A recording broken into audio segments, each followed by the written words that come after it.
Walk with Me, a novel by VMS, Chapter 1. The New Silence. The rain had stopped some times before dawn, leaving the air washed and soft as though the sky had pressed its cheek against the earth and wept quietly. Mira watched from the wide window of her new home, a villa too quiet, too white, and too complete. It had no memory, no voice. The walls seemed to wait for something to happen, as though the house itself had not yet accepted her. She had arrived 3 months ago to this new locality, carrying with her two suitcases, a laptop, a few hundred books, and a silence that had learned to breathe. The silence followed her like an obedient child sitting beside her on the flight, claiming the steps with her, settling finally in the gazebo, the one she had filled with cushions and the soft murmur of wind chimes. Every morning she walked barefoot to the gazebo with a coffee. The jasmine creepers were just beginning to take hold along the white railings, and their scent tender and uncertain. She would sit on a swing, place her laptop on the wooden table beside her, and begin her day. An online class that connected her to the world she never had to touch. Good morning, everyone, she would say, her voice careful, balanced the way one speaks when one has learned not to tremble. Let's begin with pronunciation practice. Her students were scattered across continents, nurses, doctors, engineers, teachers in Dubai, in Toronto, hopeful dreamers in Chennai, Delhi, Bangalore. They came and went like weather. To them, she was Mira Madam, patience, precise, endlessly available, and most importantly, the brilliant teacher. They knew nothing of the woman who hindered her calls by holding her breath for a moment just to listen to the sound of her own heart to ensure it still worked. Her husband lived elsewhere, now technically still hers, though they had not shared a bed or a sentence that mattered in years, and his illness had claimed not only his body but also a reason for anger existed like a muted photograph at the edge of a life, a man fading gently out of focus. Their son Arjun was 22, brilliant, already had a kind of hop stranger working in another country where glass towers kissed the clouds and every hour was billed in dollars. He called once a week, his voice bright, hurried, loving in the way modern love is with 1 year elsewhere. Mira had told herself she wanted this new beginning to teach, to earn, to live alone, to live freely. Yet there was something in the afternoons after her classes ended when the sun folded itself into the red tiles of the opposite villa that made her ache without knowing why. It began with movement, a shadow passing across her gaze. One late evening, she looked up from a laptop, off distracted to the echo of students' farewell, and saw him for the first time, a tall figure near the adjacent house, his phone pressed to his ear, passing the narrow plot of wild grass that lay between their homes. His hair caught the light, silver at the edges, like the rim of a moonlight cloud. The way he walked, deliberate, listening, distant, made something inside her still. He turned slightly, and in that moment, though there was a full 15 feet of distance and the soft blur of twilight, and Mira felt his gaze land on her, not sharply, not rudely, but with a quiet curiosity, as if he had just found something he had lost long ago. She looked away first, but the feeling stayed, a ripple in still water. The next morning, she told herself it was nothing. She had a class at 6, another at 9. The swing creaked gently beneath her as she adjusted her camera, her book stacked next neatly. The fragrance of filter coffee drifted toward the open boundary, and the cool, misty morning in Bangalore, where hibiscus, marigold, and no morning glory tangled in sunlight. She began teaching, "Good morning, everyone," but part of her attention floated beyond the screen toward the narrow strip of land. Half an hour later, moment again, the man, him, walking slowly on the same path, phone in hand. She saw the glint of his wristwatch, the easy discipline of his stride. He didn't look toward her this time, or perhaps he did from the corner of his eye. That afternoon, she found herself thinking of him, not with curiosity, but with a kind of wondering peace. Who was he? A retired officer, perhaps, an earlier raiser with habits and regrets. Then she caught herself smiling. It was absurd. She was 50. She had outgrown such tender absurdities. But in the following days, his presence began to fold quietly into her days like a refrain. She did not know she was humming. Sometimes he would be on his terrace staring at the horizon with the air of man designing silence. Sometimes she could catch his reflection in the glass of a gazebo, a faint silhouette, steady, almost scared, or sacred in its distance. She didn't know his name. She didn't want to. By the third week, she realized she had begun waiting, not for messages, not for words, but for this unknown presence. If she did not see him, the air felt incomplete, like a song missing one note. And when she did, when he walked by or lingered near his fence, pretending to examine the grass or talk on his phone, something inside her shifted back into place. No smile, no gesture. Two strangers who somehow shared a heartbeat across the space of a forgotten plot. That night, as she prepared for bed, she stood by a window a long time. The opposite villa was half lit, a faint glow from the upper floor, his study perhaps. She wondered what he did, what his voice sounded like. Then she chastised her. Don't start weaving stories, Mira. But even as she turned away, she felt it a strange light pressure in the air, as if someone somewhere had thought her of that exact moment. A kind of soul connection. The silence between their houses deepened, not emptiness but presence. She closed her eyes and smiled into the dark. The new silence in the afternoons when the sunlight fell diagonally through the slats of a gazebo. Mira would often pause the teaching for a breath. The students' faces tilted neatly across a laptop screen would fade into squares of color and sound beyond them. She would hear the murmuring life of the world, a scooter passing, a bird darting into hibiscus, and the soft hum of an air conditioner from somewhere nearby. And lately, his footsteps, always slow, always the same rhythm, three steps, a pause, a low voice on the phone, then again three steps. Sometimes she thought she heard a smile in that voice, a man's gentle attempt to sound in control. She had never believed in coincidence, yet his appearance was too perfectly timed. When her classes ended, when her swing went still, when she poured a second cup of coffee she didn't really need, the world outside of hers was beginning to rearrange itself around his presence. At first, she told herself that it was only curiosity, the way one watches birds nesting or clouds forming, but there was something familiar about him, not in face but in essence.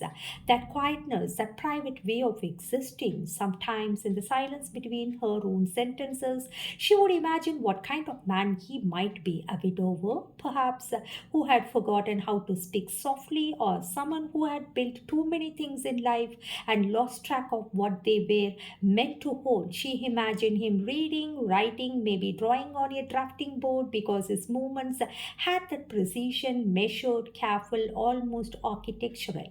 One morning, she adjusted her laptop camera. She caught sight of him on his upper balcony facing the sunrise. He was standing still, hands clasped behind his back, the kind of posture one learns from years of self discipline.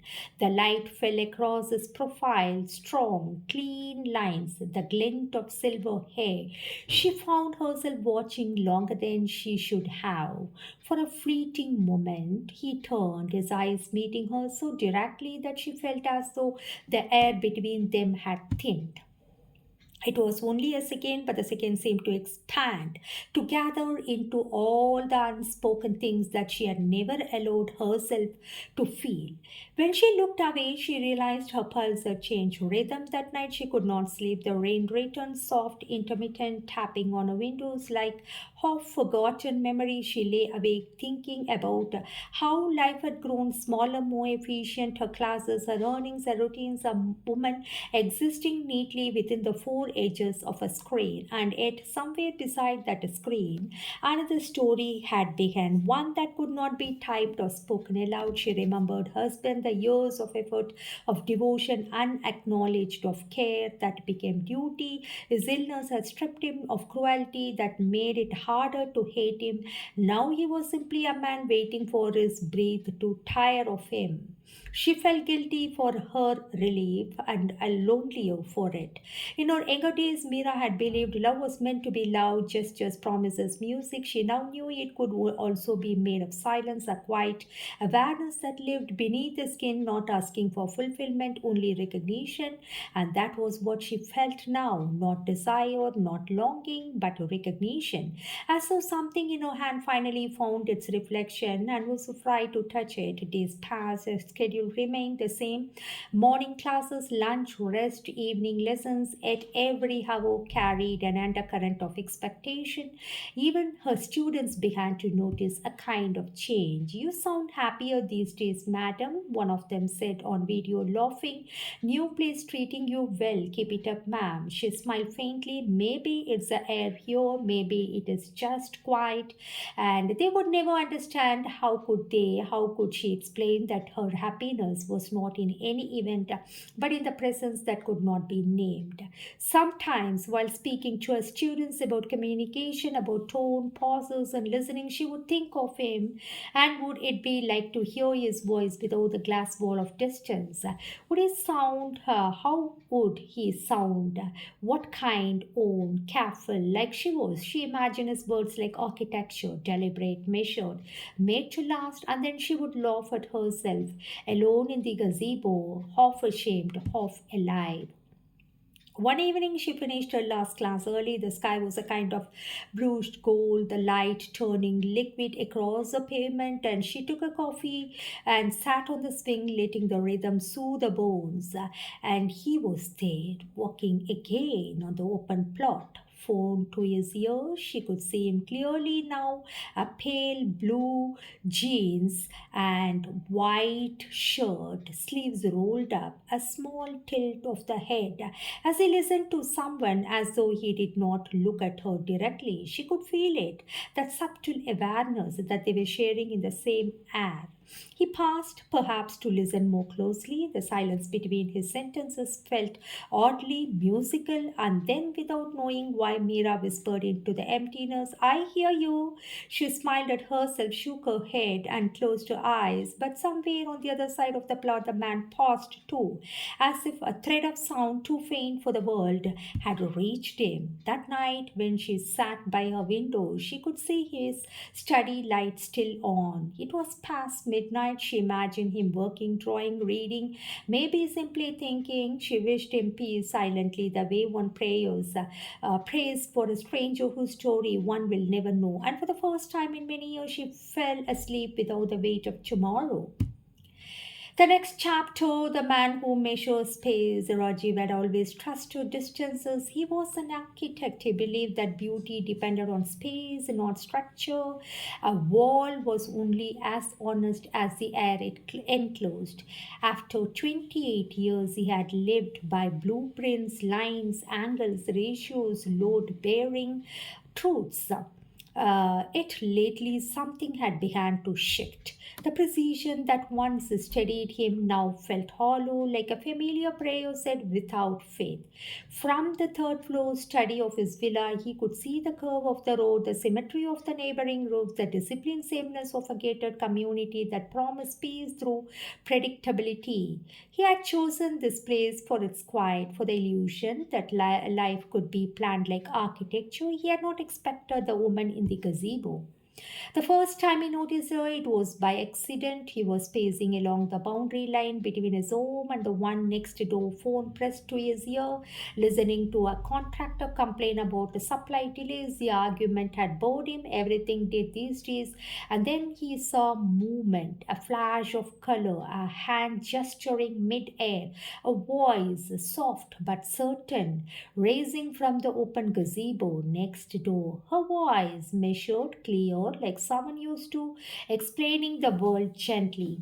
He had passed mid conversation, eyes drawn toward the sound. She was seated on a swing, laptop open, surrounded by books, sunlight falling over her hair. Her face glowed with the mild exhaustion of someone constantly giving. He watched only for a second before looking away, ashamed of his sudden attention. But the voice lingered even after the call ended. The cadence of her words stayed, as if she had thought not grammar but gravity itself.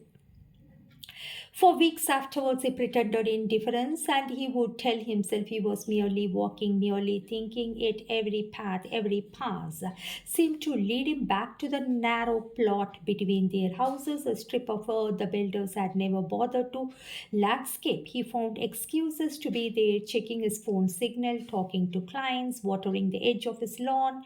But the truth was simpler. He wanted to be near her, hearing her voice relentlessly. Sometimes he could hear her laughter, not loud but sudden, unexpected, as though she had surprised herself with joy. At the times he saw her face lit blue by the screen, her hand brushing back a strand of hair with the unconscious grace of habit. He never stared long, just enough to know that she existed. Rajiv's own house was not unfriendly, but it was filled with edges. His wife, Vimla, believed in function over feeling, meals on time, and finances, exact emotions, organized. They had built a life of mutual efficiency. She managed their children, he managed their silence. They had two kids, a boy in college, girl in a final year of school, inhabited their own worlds. They spoke to him like guests in a rented home. And his mother, Kamla, once the photos of the family, now lived on the ground floor alone with the rituals. The sound of a puja bell drifted up each dawn, mingling with the scent of incense and resignation. In the house of careful separations, Rajiv's mind began to wander, not toward escape but toward meaning. He had designed hundreds of homes for others, each tailored to their owner's dream. High ceilings for skylight and moonlight for ambition, and corner windows for nostalgia, terraces for regret, gazebo, and even pergola as per the taste of the people. But when it came to his own, he realized he had built nothing that resembled him. He was 52, still strong, still desired by the mirror, but inwardly hollow, a man whose life had gone according to plan, therefore lost surprise until the day his eyes met hers. It was late evening. He was standing on his terrace checking the alignments of solar panels when moments caught his attention. Below the faint sway of a swing, he looked down and saw her. She wasn't teaching then, only sitting, her eyes unfocused, her fingers resting loosely on a cup of tea. Something in her stillness drew him, not beauty in the usual sense, though she had that too, but an absence of pretense. She looked like someone who had stopped performing life, who had finally surrendered to it. Then suddenly she looked up. Their eyes met. For a moment, time adjusted its rhythm. He didn't smile, neither did she, but there was a tremor, the smallest flicker, as if the world had briefly recognized itself through them. When she looked away, he felt both exposed and blessed. After that, nothing was ordinary. He began arranging his hours around hers, not consciously at first, a coincidence of schedules, he taught himself, but soon he noticed this. His morning walks happened when she began a first class, and then he passed 40 exactly. When she did, even his drafts grew gentler, softer, lines curving where once had been rigid. He had no right to this feeling. He was married, she was perhaps too. He didn't know, he didn't want to, because to know would mean entering the real world. The real world broke what it touched. There were days when he would stand near the open plot pretending to be on a call, listening instead to a voice through the wind. Words like communication, conversation, confidence, clarity. She spoke of speaking and he listened to listening. Sometimes he wondered if she knew, if she had noticed the man who always seemed to pass. At the same time, who never spoke, yet never failed to appear. Then one evening, as he turned to leave, he felt something not heard but sensed, a whisper faint and impossible. I hear you. He froze, looked around, no one there, only the faint hum of cicadas, the distant sound of a screen closing. But at night, as he sat at his desk sketching, a new house plan, his hand moved differently, as if tracing not walls but air. He drew two rectangles side by side, separated by a narrow strip of unmarked land. He stared at the drawing a long time, then wrote at the bottom, a plot between. I repeat, a plot between. In the weeks that followed, he found himself thinking of her even when he tried not to, not with longing, but with recognition. She had become a presence that did not demand, only was a mirror in which he could see his own forgotten gentleness. He didn't know her name, he didn't need to know, and it was enough to know that she existed and that breathed within his line of sight, that she too carried a silence shaped like his. He was, after all, a man who measured space, and for the first time he had found a space that measured him. The next chapter, the open plot between their houses had become a country of its own, a stretch of red earth and half grown grass bordered by silence. No one owned it, yet both of them had begun to inhabit it without stepping onto it, and it was a narrowest kind of distance measured not in meters but in breaths withheld. Mira's days now unfold with an invisible rhythm. Her mornings began not with the alarm or the ping of a student's logging in, but with the sound of his steps. She would hear them before sunrise, measured, deliberate, and sound of a man walking to steady his thoughts. It comforted her more than it should have, and she no longer opened her windows without thinking of him, no longer chose a sari or earrings or accessories, even the color of a teacup, without wondering if he would see her that day. It wasn't vanity, it was recognition, a private ritual between two souls bound by restraint. Across the plot, Rajib worked from a studio, a space filled with the smell of old wood, graphite, and blueprints. His assistants came and went, unaware that the rhythm of their boss' day was dictated by the woman next door. He would tell them he needed a break, step out onto the balcony, and let his eyes travel, never too long, never too openly, to the gazebo where she sat. Her presence steadied him in a way work never had. He designed buildings for clients. He wanted symmetry, space, and light. But what he desired was stillness, and that stillness lived in her gaze. Sometimes she looked upon and caught him, sometimes she pretended not to, and every look was a question that never dared to answer. Evenings were the hardest. The air grew dense with jasmine and anticipation. A swing creaked softly, a metronome for unsaid words. The breeze lifted her hair, and sometimes in the fading light, Rajiv imagined stepping across the plot just once to stand beside her. He rehearsed it in his mind, how he would greet her, what he would say. Hello, I'm Rajiv, your neighbor. Too plain. Do you teach every day? Too forward. How long have you lived here? Too late for such questions. He never said any of them because silence had already built its architecture between them, delicate, flawless, impossible to alter without destroying it.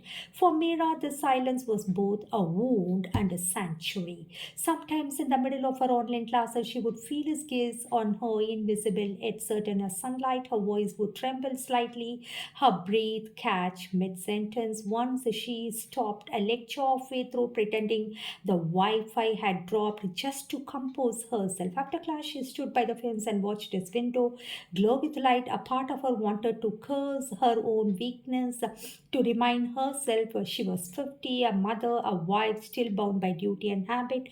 But another part whispered, even souls age slower than bodies. One evening it rained again, the kind of slow, quiet rain that made the earth smell smelled like memory. She was telling to herself once again.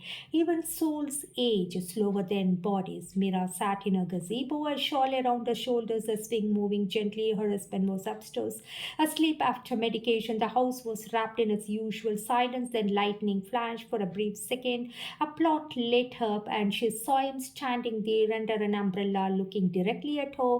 Their eyes met, not across windows or reflections, but across rain, air, and darkness. It was surprise or shyness. This time it was recognition. He didn't move closer, neither did she, but the distance between them dissolved. The rain became irrelevant, and it was as though both of them had stepped out of their bodies and met halfway on that soaked red earth, as though they stepped out of their bodies and met halfway on the soaked red earth, their eyes holding what their voices could not.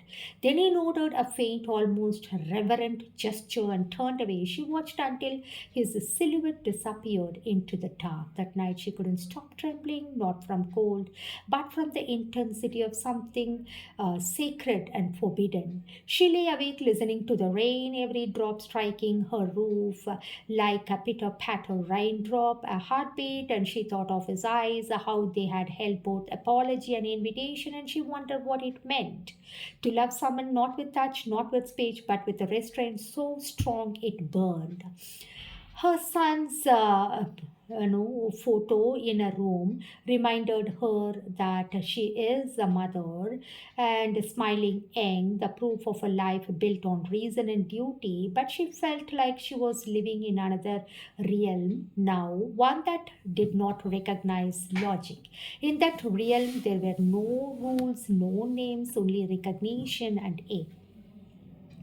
Rajiv in his room sat in the dark, his umbrella still wet beside him. He could still see her in his mind, the shawl, the swing, the way she had looked at him without flinching. He felt both blessed and punished. He told himself it was enough, and that look, that one silent acknowledgement would last him a lifetime. But deep down, he knew he was already lost, not to sin, but to soul. He had stepped into a love that existed beyond language, beyond reason, beyond redemption. And in that storm, two lonely lights burned in adjacent houses, each illuminating the other without touching, like twin stars away that they would never meet. Next chapter, dreams of another life. Sleep no longer belonged to Mira alone. It was as though her nights had grown porous, a thin veil between waking and something that called to her from beyond. At first, it was only a sensation, weight of another heartbeat near hers, a familiar warmth that did not belong to the bed she shared with absence. And she would wake with the taste of rain on her lips, the faint smell of sandalwood in her hair, and the ache of having loved someone in her dreams. She never saw his face clearly there, but she knew. She knew the way one recognizes the sounds of one's own breath, that it was him. The dreams began gently. They were walking not in their street, but through landscapes that did not exist in the world, vast fields of white grass. And every night, Rajiv calls her and tells her, "Walk with me," and she too joined hand with him. Silent lakes holding the sky, sometimes an old railway platform where no train can ever come. He would walk beside her, never speaking, but always turning just enough that should feel his attention like sunlight on her skin. She would smile, and he would know that was enough. Once she reached for his hand, it was warm, and then she woke up, tears running down her cheeks, her fingers empty. It is how Rajiv too began to dream. At first, he thought it was coincidence. It was a mind replays that last images before them. And but when the dreams grew vivid, choreographed in the same light, the color he had seen only once across a rain-drenched plot, he saw her walking through a forest of pale trees. He followed, but the ground between them stretched endlessly. Each time he tried to call out, his voice refused to leave his throat.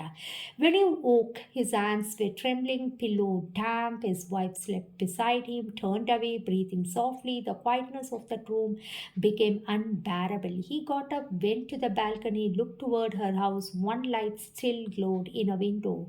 He closed his eyes and whispered into the night, "If you can hear me, I'm here." And she too replied. He felt so, like, I'm also hearing you, I'm also waiting for you.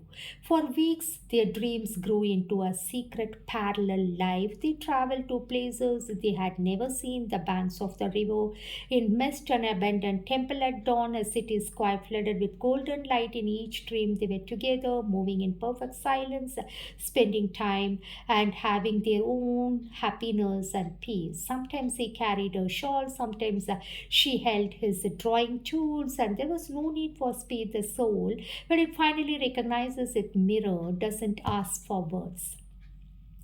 They would laugh, touch lightly, look into each other's eyes with a kind of joy that frightened them because every dawn tore them apart again, pushing them back into their separate houses, their separate duties, and the normalcy. For Mira, the dreams became both solace and torment. During her classes, when a student asked a question, she would hear his voice instead, and one she had never heard it waking life, and but with existed clearly in her dreams, a deep passion with a trace of melancholy. Once she even murmured his name, though she did not know it. The word Rajiv slipped out in a sigh and she froze.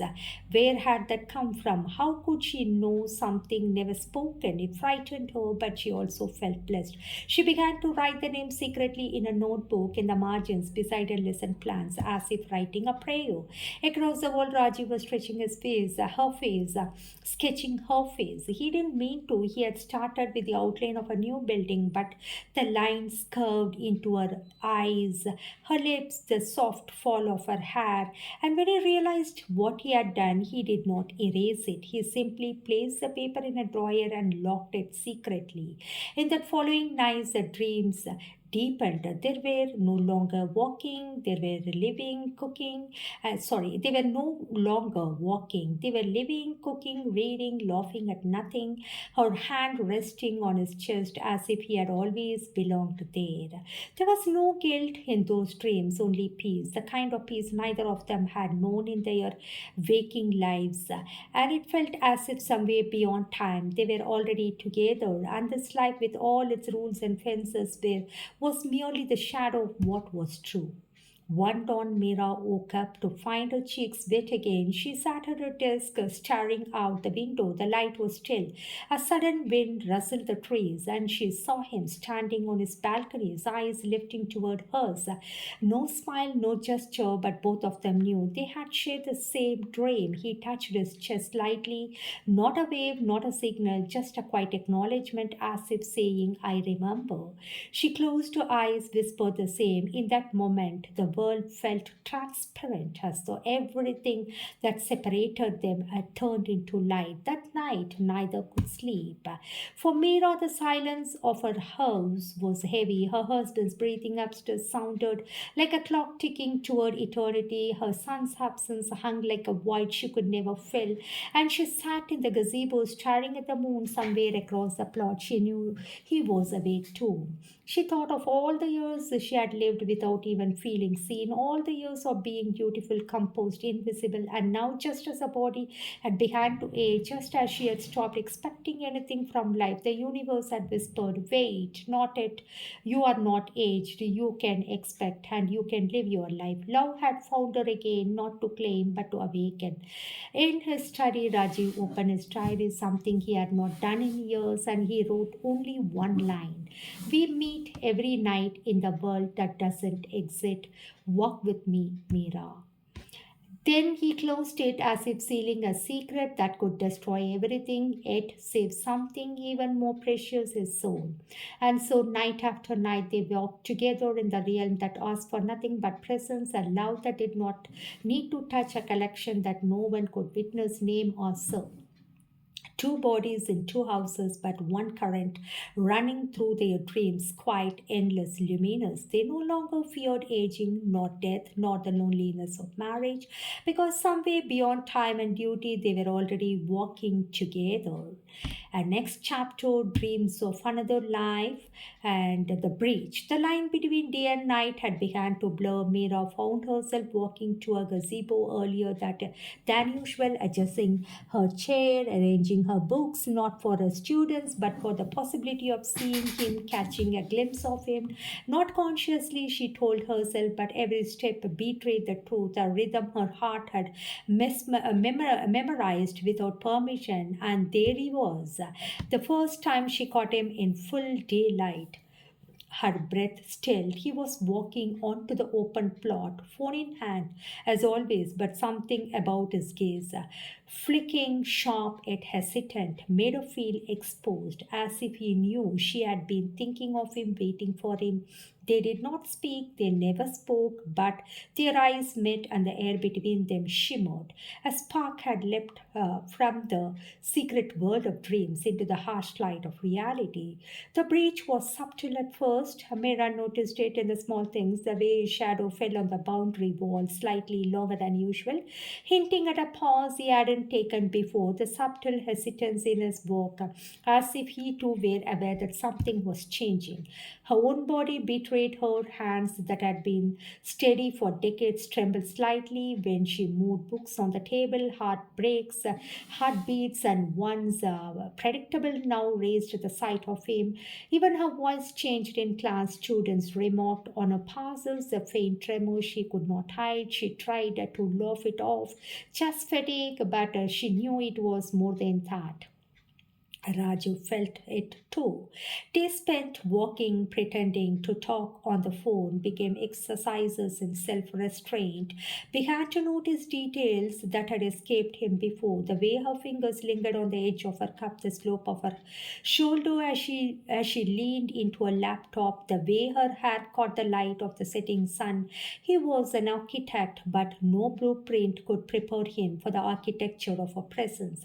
Every line, every shadow of a movement built a structure inside him that refused to be erased. Then came the almost, the moments when coincidence nearly became confession. A shared morning, she steps out onto the plot of water, a pot of bougainvillea, and he is passing by just a few steps away, his eyes locked for longer than usual. His phone hangs forgotten at his side. A storm of awareness passes between them. Electric, impossible, urgent. Neither moves, neither speaks. The moment shatters silently as her husband's voice echoes from upstairs, reminding her of the walls she cannot cross. He walks on, she returns to the gazebo, her hands shaking, her body betraying a longing that words could never name. By midweek, the breach had deepened. In dreams that had been whole, touching, walking, laughing in places that did not exist, but in reality, every glimpse, every accidental alignment of their routines now felt heavy with consequence.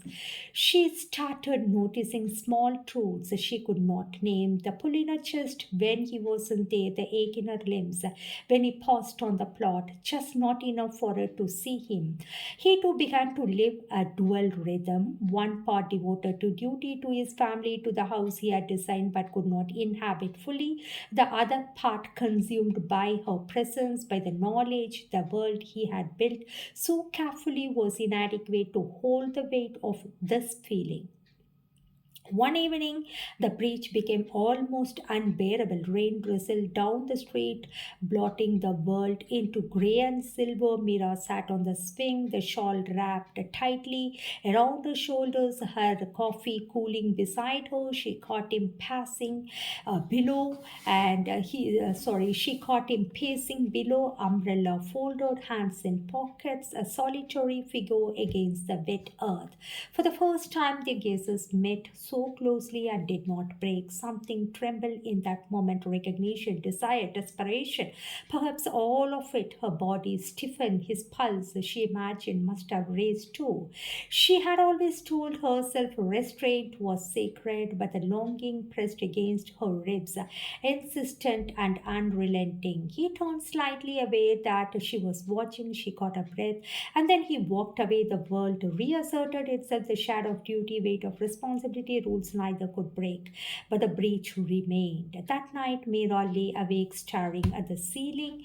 Her dreams had changed now. He appeared not just beside her, but in corners of her room, in the half light, in the reflections, in the gentle creak of the swing when the wind moved in. And she reached for him in sleep and woke for emptiness. Rajiv too found the line between dream and reality impossible to maintain. His work became mechanical, monotonous, his sketches less inspired. He had built countless homes for others, but no structure could contain the ache of the woman he had begun to love silently. The breach was no longer a moment. It had become a state of being, a tension so sharp it carved lines across their days, and yet so fragile that one wrong move would shatter it entirely. And both of them knew, without ever speaking, that what had begun in dreams now walked with them in daylight. And the next chapter, the walk, and there comes a moment when the world itself seemed to pass, a quiet interval between one heartbeat and the next, where everything feels simultaneously fragile and eternal. For Mira, it came on an ordinary afternoon, the sun high but softened by a thin veil of cloud. She had just finished her last online class, and the swing creaked gently under her weight, and the stack of books beside her table seemed suddenly superfluous, and she felt a lightness in her chest she hadn't known in decades, a whisper of anticipation that had nothing to do with duty or reason. And then she saw him. Rajiv was walking with a familiar path along the open plot, his arms tucked into his hands tucked into the pockets of his damp jacket. The drizzle had softened to mist, and the kind that kisses the earth and makes it smell like memory. Their eyes met, no words were spoken, none were needed. In that case, entire lifetimes passed, and childhoods remember, griefs endured, and love reimagined. Every glance carried the weight of unsaid confessions, the weight of restraint, the weight of two souls recognizing each other beyond the confines of flesh. And for the fleeting heartbeat, the world shrank. The villas, the fences, the duties all vanished, only the space between them remained, hollowed and infinite. It was not fear that held them apart, it was devotion, devotion to the lives they could not abandon, devotion to the duties that anchored them. And yet, in the stolen moment, something fragile and luminous began to form, a bridge between dream and reality. She shifted slightly onto the swing, and he took a step forward, careful, deliberate, as though the very earth might protest, as if he moved too boldly. Their eyes remained locked, and it was a walk without movement, a communication of intention. For Rajiv, the rhythm of her breath, the tilt of her head, the way her hands rested on the swing's ropes, all of it was architecture. Not of buildings, but of desire, restraint, recognition. Every nuance spoke volumes, a silent language of the heart. He had designed homes for people to inhabit their dreams, yet here he was inhabiting one. And she too walked in the same dream without knowing it. Mira closed her eyes for a second, just a flicker, and imagined stepping into the plot. In her mind, she did. They walked side by side, and he told, "Walk with me," and she too joined through the grass that didn't exist, and hands brushing without shame, and laughter spilling softly into the air. They passed under the arches of sunlight, through streets of silver tiles, and over rivers that sang. In the dreamscape, they could be what reality forbade, unbound, alive, tender, fully themselves. She opened her eyes, and he was still there, still distinct, still everything and nothing. The brilliance of the breach, of the walk, lay in restraint. Neither reached for the other, yet the magnetic pull was undeniable. Each glance, each subtle shift of posture, each shared pause became a language unto itself. They were twin flames, and perfectly synchronized, yet separated by circumstance, by duty, by life's rigid insistence on order. And yet they walked together, soul to soul, breath to breath, and heart to heart. That night, both Meera and Rajiv dreamt of a city they had never visited, yet knew intimately. Its streets were lined with jasmine balconies, overlooked waters that reflected the stars with the scattered gems. They walked side by side through the empty avenues, not speaking, not existing in a shared rhythm that reality could never contain. She laughed softly as sometimes he did in the dream, a gesture only she could have seen, a quirk only he would have performed. He reached for her hand just lightly, almost imperceptibly, and in that waking world, she woke with her hand pressed against her chest, the memory of warmth lingering. By morning, the walk had left its imprint. Mira moved through her day with quiet fever, aware that he too was walking somewhere in the same air, the same light, carrying the same silent longing. Every glance toward the plot made her pulse race, every sound of his footsteps, though she did not see him, made her heart leap. Rajiv too felt it, the reverberation of shared dreams bleeding into waking life. He held himself back, knowing the thin line between devotion and intrusion, and yet the pull was relentless, a gravitational force between beyond reason or morality. And they did not touch, they did not speak, and yet they walked together in the plot between their houses, in dreams that bled into reality, into heartbeat, and every glance and every breath. They walked bound by silence, bound by recognition, bound by love, older than time, stronger than duty, luminous, untouchable, a love that could never be spoken, it could never be denied. And in that sacred walking, they discovered a truth neither could have imagined, even without words, without gestures, without acknowledgement. Two souls could meet fully and remain inseparable eternally.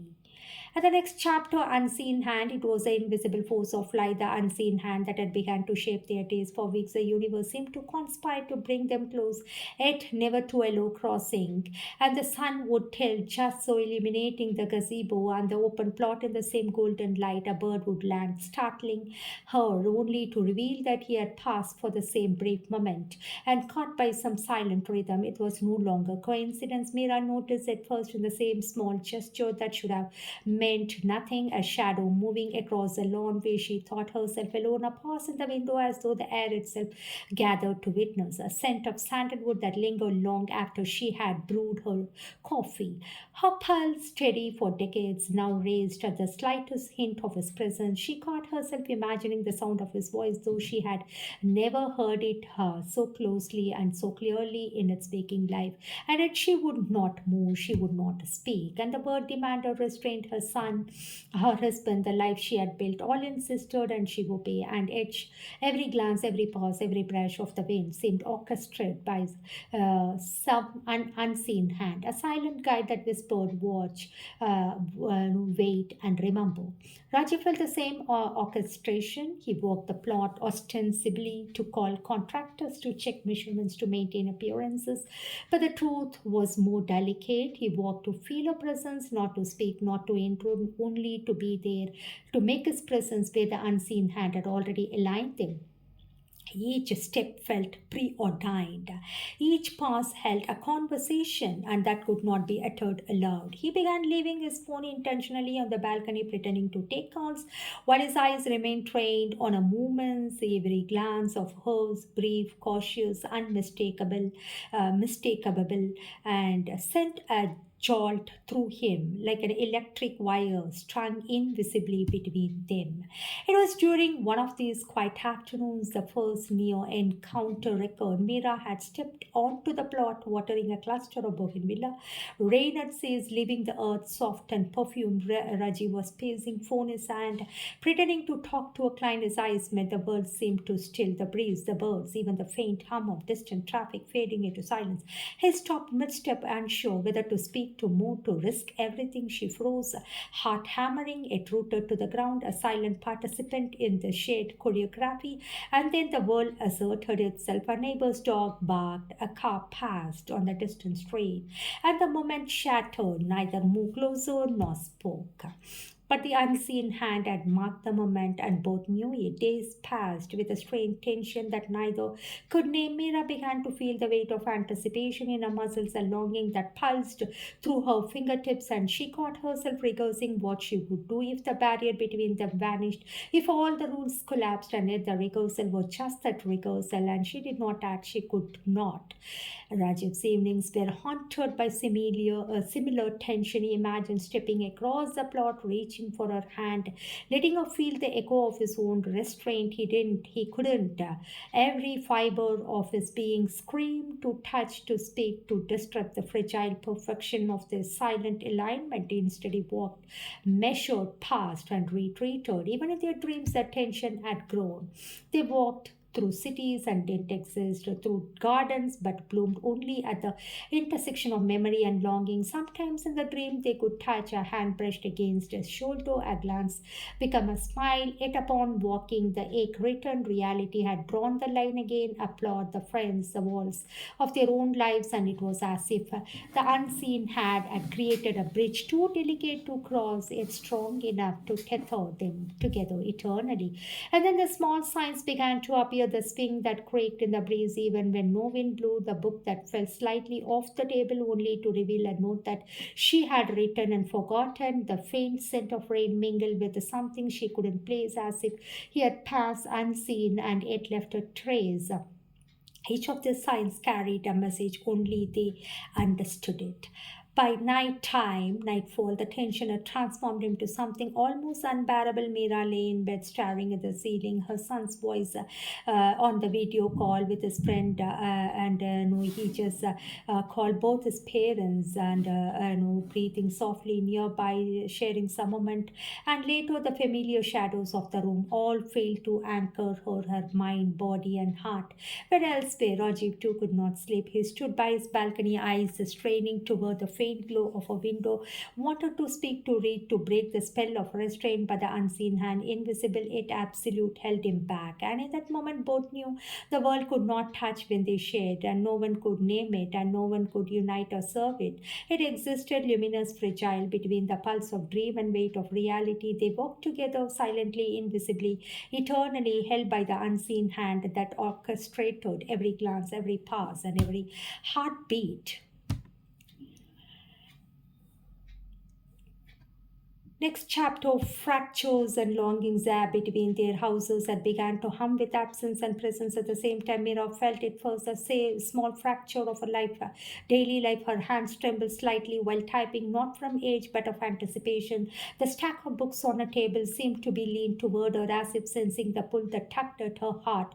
The swing beneath her was shifted imperceptibly, a whisper of movement that mirrored the tremor in her chest, and she was living in two worlds simultaneously, the one of duty and one of longing, and the latter was bleeding into the former, fracturing the edges of her carefully organized life. And Rajiv across the plot felt the fractures too. His sketches became erratic lines, wandering, and where they should have held steady. The houses he designed, so precise in every angle and measure, now seemed lifeless shadows of the perfection he had never demanded. He caught himself staring at a window for minutes longer than he intended, his mind replaying dreams in which he had held her hand, traced her hair, and spoke her name aloud. He did not speak, he could not, and yet the longing, raw, uncontainable, sacred, and consumed him. The cracks appeared in the most mundane ways, and Mira forgot small tasks she had performed for years. The kettle left on the stove, lesson notes misplaced, phone call ignored, though she had intended to answer. Each lapse felt both trivial and monumental, a subtle rebellion against a life that no longer satisfied the deeper rhythm of her heart. Rajiv's own life suffered under the same invisible strain. A client meeting missed, a blueprint miscalculated, small frustrations inexplicable, fleeting, and left him trembling with the weight of what he could not name. And yet, in the tension, a strange sweetness emerged. Every stolen glance across the plot became electric, charged with possibility. Every accidental alignment of schedules felt orchestrated by fate. But the smallest shared moments, her swinging slightly, her eyes flicking up, were infused with meaning that neither could fully articulate. They had not touched, they had not spoken, and still their souls moved together like two dancers unaware of the stage, yet synchronized perfectly, seamlessly, comically. It was one evening during the golden haze of sunset that fractures became undeniable. Mira was tending a pot of marigolds, the mist of sprinklers catching the fading light. Roger was walking the plot, phone forgotten in his hand, his eyes tracing her form. Their gaze met longer than usual, and for a heartbeat, the world contracted. She imagined stepping across the space, reaching for him. He imagined the same, his steps halting, unable to bridge the gap. Neither moved. Yet the tension lingered, stretching the boundaries of what was bearable. That unseen hand, the force that had guided, aligned, and protected them, had created a precipice. One misstep, and the equilibrium might collapse. That night, their dreams merged more vividly than ever. They were walking along a riverbank, water silver and still. Not one existed. The air carried the faint scent of jasmine and earth. They walked side by side, brushing shoulders, almost touching it, never crossing the sacred limit. In the dream, Raji whispered her name. Mira felt the sound vibrate through her body, though she never heard it in waking life. They laughed softly, sound that belonged only to the music of recognition, longing, something ancient and unbreakable. By morning, the fractures in waking life had deepened. Her husband asked her a question, one of hundreds in a day, and she responded absent-mindedly, her mind still on the plot, on the swing, on the man she had never spoken to. Rajiv children called for him for upstairs, and he answered automatically, his thoughts tracing her hand, the line of her shoulder, the movement of her hand. They were living in two planes at once, one bound by duty, the other by an invisible tether that pulled them together with unrelenting force. Yet, even in the fractures, even in the longing, even in the ache of impossible love, a sacred joy persisted. Every glance across the plot, every breath shared in proximity, every mirror gesture in dreams. These were victories, tiny, silent, impossible to explain. Yet they mattered more than words, more than touch, more than constraints of the world outside. And the karmically entwined twin flames walking together across a space that existed only to them, the space between houses, space beneath breaths, and the space between dream and reality. The impossible embrace, the next chapter, the plot between their houses had become sacred ground, not a plot in the architectural sense, and not a patch of earth to measure or design, but a terrain of the art, a corridor of invisible energy, a space where time and duty passed, allowing two souls to meet without touching, to speak without words, to embrace without hands. And Mira felt it first in her body every morning as she stepped into the gazebo. Her heart beat not for life, not for routine, not for the possibility of seeing him, Rajiv, even if only for a glance. The air shimmered around her, and she could feel him before she saw him, like a presence that belonged not to the plot but to her own blood.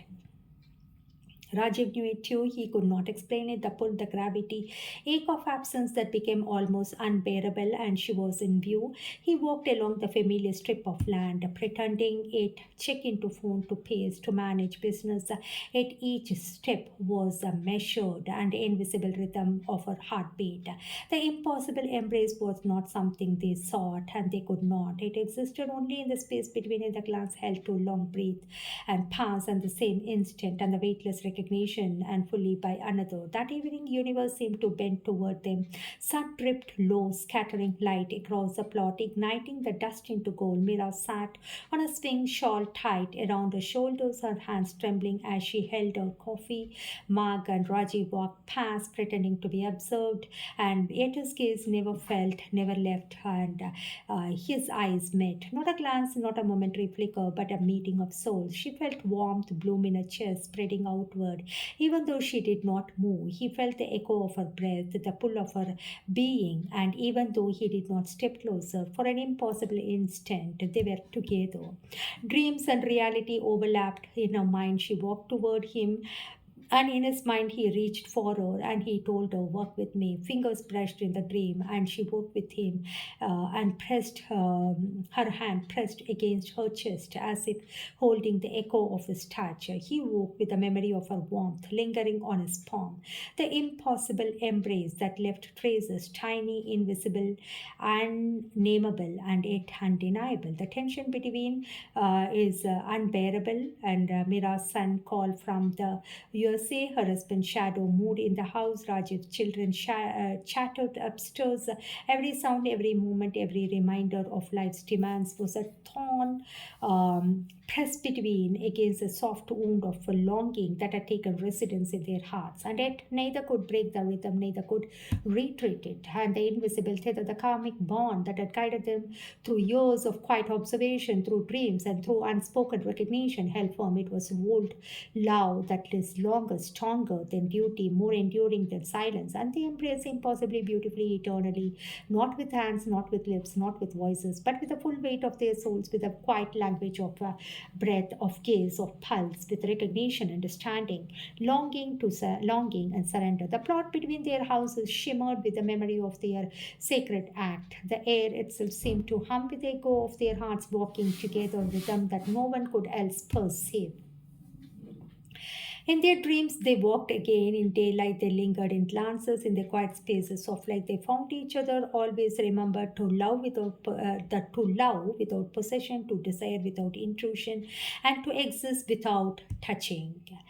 And the last chapter, eternally between, and life as it had always done demanded its due. Mira continued to teach her classes online, fingers moving across the keyboard with precision. Her husband moved through the house like a shadow, unseen and knowing. Son always make calls and make the reminder that no, she is mother, sharing news of the world that moved quietly, impatiently. And Rajiv continued to design, building his children, playing in room that bore his careful touch, his wife humming softly. In the background, life flowed like a river around them, ordinary, relentless, unyielding, and yet between the current, a quiet channel existed, and a kind of glance exchanged. Every subtle gesture mirrored every shade pass, and there was a signpost of love longer than the memory, and the love that did not demand acknowledgement existed eternally in the liminal spaces of light, air, and time. Mira sometimes sat in a gazebo watching the wind through the trees, imaging him walking past on the plot. She knew he was there even when she could not see him, and she felt him in the rhythm of the earth, the sway of the branches, the faintest brush of the air against her cheek. And he too could feel her, the quiet gravity of her presence, pulling at the edges of his reality. Every sketch, every line, every blueprint he drew carried a trace of her, a tilt of the light, a curve, shadow, a memory of the swing moving beneath her weight, and they were invisible to the world, yet fully visible to each other. And the dreams remained their refuge, the one place where they could walk side by side, laugh softly, touch lightly, and exist in the fullness of their love. They traveled to cities they did not exist, gardens that bloomed only in the mind, rivers that reflected in the infinite sky, and every morning they returned to the world of walls, schedules, and obligations, body constrained and voice silent and hands empty. And the love endured. It endured because it did not demand fulfillment. It ensured that because it was not measured by time or space, it endured because it was real in that only way that matters, in the meeting of souls, echo of heart, the quiet certainty that two beings had recognized each other beyond all else. Sometimes Mira thought of speaking, of crossing the plot, of naming the silent bond that had sustained her. Sometimes Rajiv imagined stepping forward, taking the hand that existed only in air, closing the distance that could never be measured. But the unseen hand, the karmic force that had guided them, held firm. They could never speak, never touch, never raise the delicate perfection of what had formed between them, and yet in that restraint they were free. Free of love without limit, free to exist without constraint, free to walk together eternally in the spaces between sight and shadow, dream and reality, body and soul. The sun set one evening, casting long golden shadows across the plot. Mirrors swing, moved gently in the breeze, and Rajiv's figure passed along the familiar path, hands in pocket, eyes tracing the air when she had been. And they did not speak, did not move closer, did not need to do that. Their souls walked together, hearts beat in tandem, and their breaths mirrored each other across a sacred distance. And in that eternal, invisible walk, they discovered the ultimate truth. Love does not require words, it does not require possession, it does not even demand presence. It simply exists, luminous, unbreakable, infinite. And so, they walked always eternally between. the life like this continues.